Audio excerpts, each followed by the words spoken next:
सभी का स्वागत है। मैं हूं हेमंत भाई। आइए आगे बढ़ने से पहले देख लेते हैं इस वक्त की हेडलाइंस।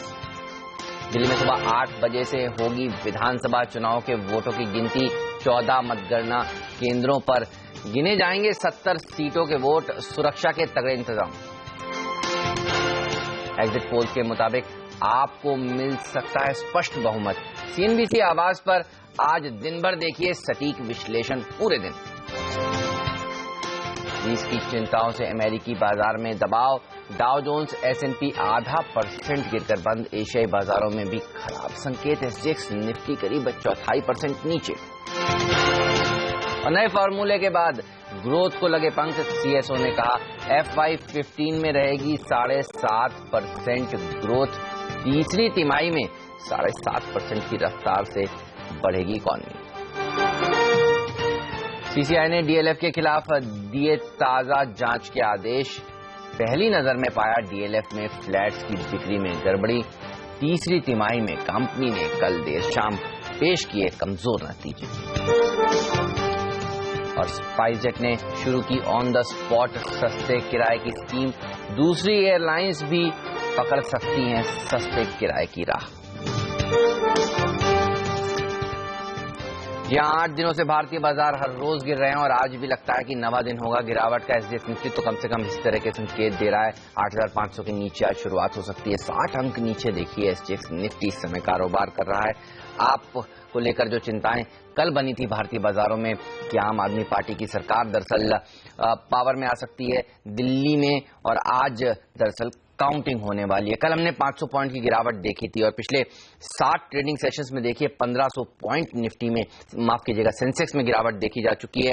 और ये सब चिंताएं हैं जो भारतीय बाजारों को सता रही हैं। ग्लोबल मार्केट से भी कमजोर संकेत। एफआईआईज ने भी कैश मार्केट में कल बिकवाली करी है। तो आज भी भारतीय बाजारों के लिए काफी मुश्किल भरा सेशन देखने को मिल सकता है। लेकिन दिल्ली में किसकी सरकार बनेगी इसका फैसला होने में अब बस कुछ ही घंटे बचे हैं।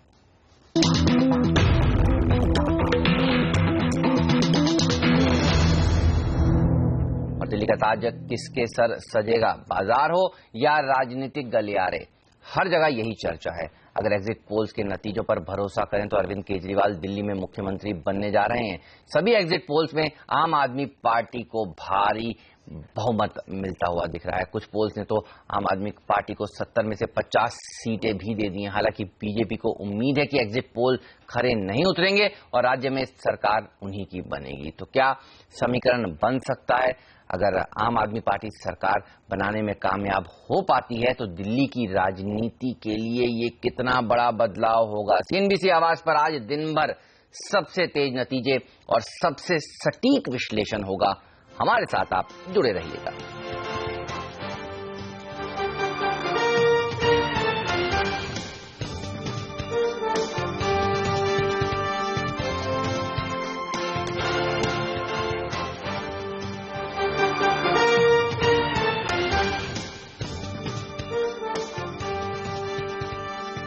सरकार ने जीडीपी कैलकुलेट करने का फॉर्मूला क्या बदला?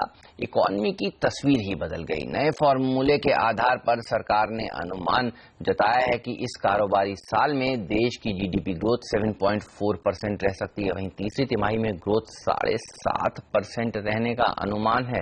कैलकुलेशन का फॉर्मूला बदलते ही जीडीपी ग्रोथ 7.5% पर पहुंच गई है। लगता है देश की इकॉनमी जल्द ही डबल डिजिट की ओर बढ़ती हुई दिखेगी। पूरी डिटेल्स दे रही हैं हमारी सहयोगी हर्षदा सावंत। जी हाँ, ये आंकड़े काफी इंटरेस्टिंग जरूर दिखाई देंगे और एक स्माइल जरूर ला सकते हैं। कई लोग कह रहे हैं बहुत ही रोजी आंकड़े हैं क्योंकि इस नए कैलकुलेशन के बेसिस पर जीडीपी ग्रोथ जो है वो 7.4% पर आएगी। ये मार्केट प्राइसेस पर कैलकुलेट किया जाएगा। याद रखिएगा, इससे सीएसओ ने एक नए तरीका ढूंढा है इन जीडीपी आंकड़ों को कैलकुलेट करने का, जहां पर सबसे पहले हम आपको बता दें बेस ईयर बदला गया है। 2004-05 से बेस ईयर अब 2011-12 पर रिवाइज किया गया है। साथ ही साथ सीएसओ ने अपना खुद का जो बेस भी बढ़ाया है। जो पहले मैन्युफैक्चरिंग और सर्विसेज ऐड होती थी वो करीब 400 को ही कैलकुलेट करते थे, लेकिन वो आंकड़ा और वो बेस काफी ज्यादा बढ़ गया है, यानी कि ज्यादा डेटा सीएसओ कलेक्ट करेगा और उसमें वो नंबर्स एग्जैजरेटेड भी दिखाई देंगे on the face of it. लेकिन याद रखिए, खास तौर से पहले हम फैक्टर कॉस्ट पर जीडीपी की कैलकुलेशन करते थे, जो प्राइमरीली एक ग्रॉस वैल्यू एडेड था तमाम कमोडिटीज का या फिर तमाम प्रोडक्ट्स का। लेकिन अब ग्लोबल स्टैंडर्ड्स को मीट करते हुए जो काफी बड़ी इकोनॉमीज भी फॉलो कर रही हैं, उसी के तर्ज पर भारतीय इकोनॉमी की भी जीडीपी तय की जाएगी, जहां पर मार्केट प्राइसेस को चुना जाएगा। मार्केट प्राइसेस को चुनना स्पेसिफिक यही है कि जब आप मार्केट प्राइसेस पर जीडीपी कैलकुलेट करते हैं, उसमें आप मार्केट प्राइस पर टैक्सेस जोड़ते हैं और जो भी प्रोडक्ट और सर्विसेज पर सब्सिडीज मिल रही हैं उसको आप डिडक्ट करके फिर वो प्राइस तय करते हैं। ज्यादातर एनालिस्ट ऑफ कोर्स थोड़े से चिंतित जरूर हैं, क्योंकि अचानक आप देख रहे हैं एक नया बेस ईयर और उसमें हम काफी इन्फ्लेटेड नंबर्स आते हुए देखेंगे। इसमें जो करंट स्थिति है कॉर्पोरेट अर्निंग्स को, खराब कॉर्पोरेट अर्निंग्स की जो अब तक हमने देखी, और साथ ही साथ जो ऑटो नंबर्स में भी थोड़ा सा स्लो डाउन था, उसे फैक्टर नहीं किया गया है। लेकिन on the face of it ये फिलहाल चेंज जरूर आया है और एक लॉन्गर टर्म में भारतीय इकोनॉमी की तस्वीर जो है और भी बेहतर होने के साइंस डेफिनेटली देखने को मिल रहे हैं इस पर्टिकुलर नंबर्स और इस रिवीजन के चलते। शुक्रिया आपका इस जानकारी के लिए। और ग्लोबल संकेत क्या कह रहे हैं, कितनी कमजोर शुरुआत आज भारतीय बाजारों की हो सकती है और फिर आपको क्या रणनीति बनानी चाहिए, ये सब बताएंगे एक छोटे से ब्रेक के बाद।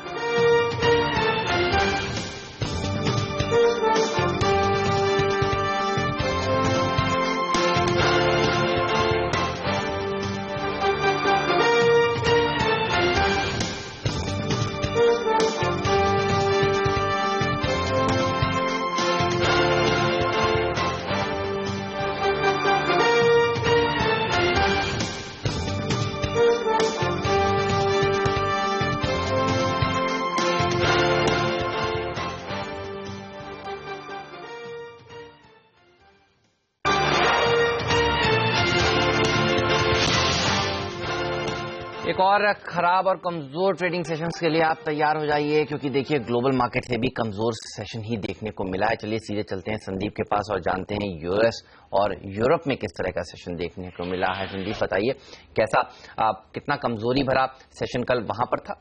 आधे % के आसपास की कमजोरी हमने कल यूएस के बाजारों में बनती हुई देखी। डाउ अगर आप देखेंगे तो 100 पॉइंट के आसपास की कमजोरी आपको नजर आएगी।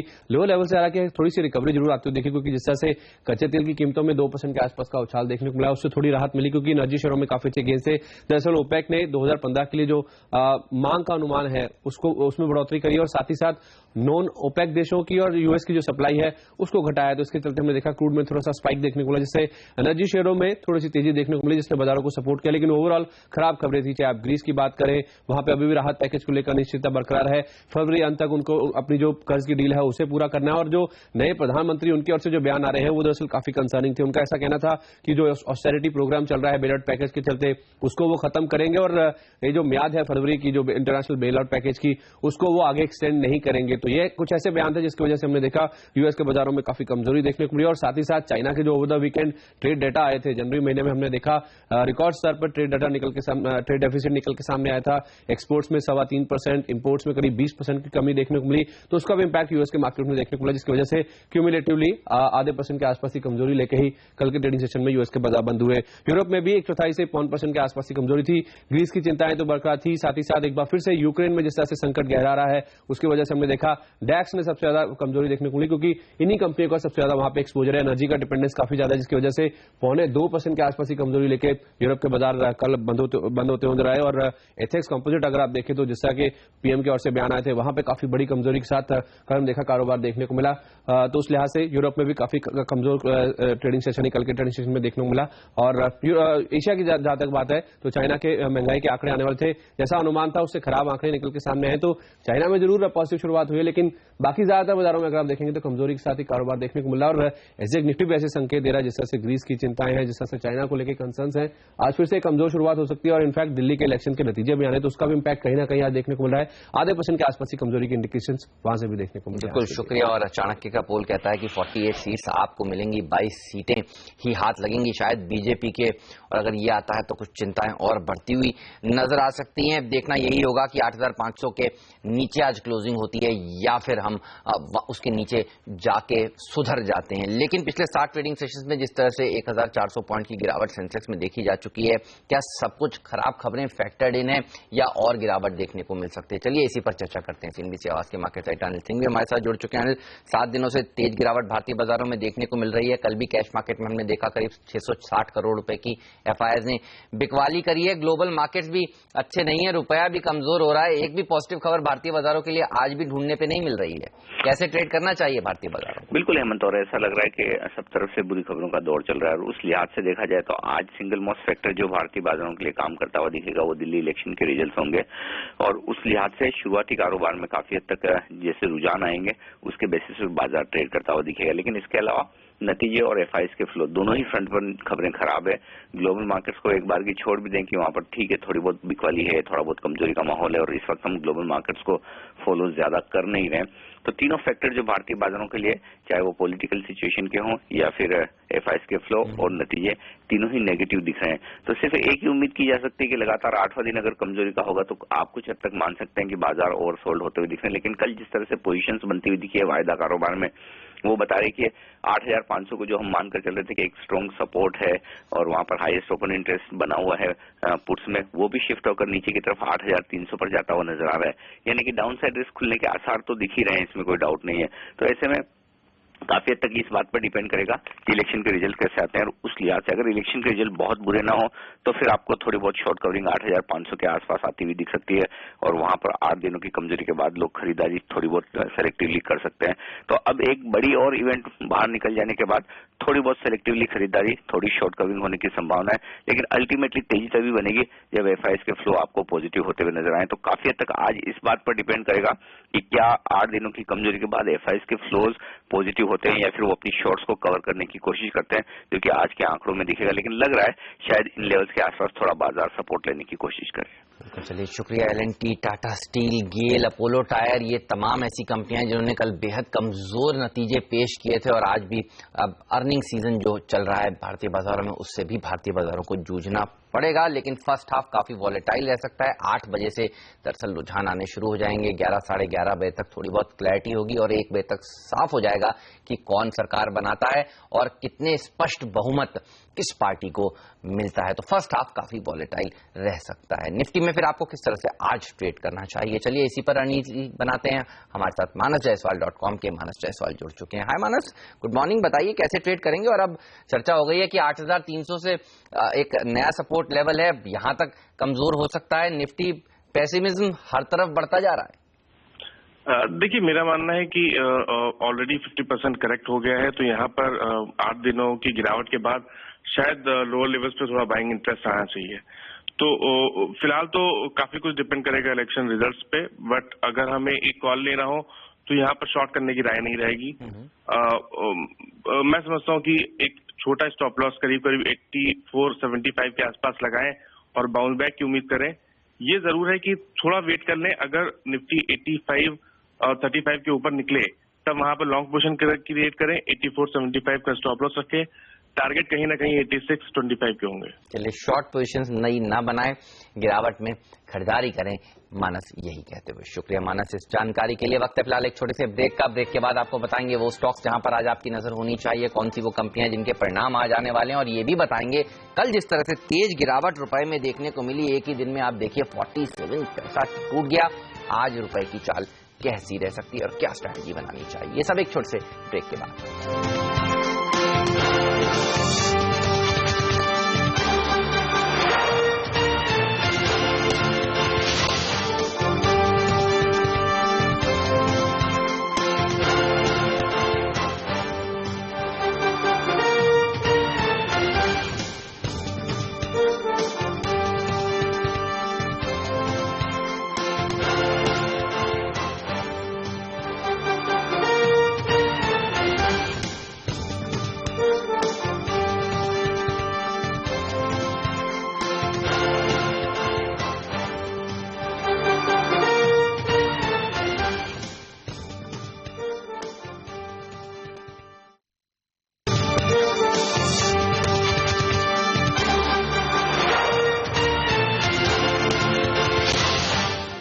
कलेक्शन में आप सभी का एक बार फिर से स्वागत है। अब वक्त हो गया ये जानने का कि कौन से वो स्टॉक्स हैं जहां पर आज आपकी नजर होनी चाहिए। बताने के लिए जुड़ चुके हमारे रिसर्च एनालिस्ट पूजा त्रिपाठी और सोनम मेहता। हाय, गुड मॉर्निंग। बताइए कौन से स्टॉक्स हैं जहां पर नजर रखी जाए आज।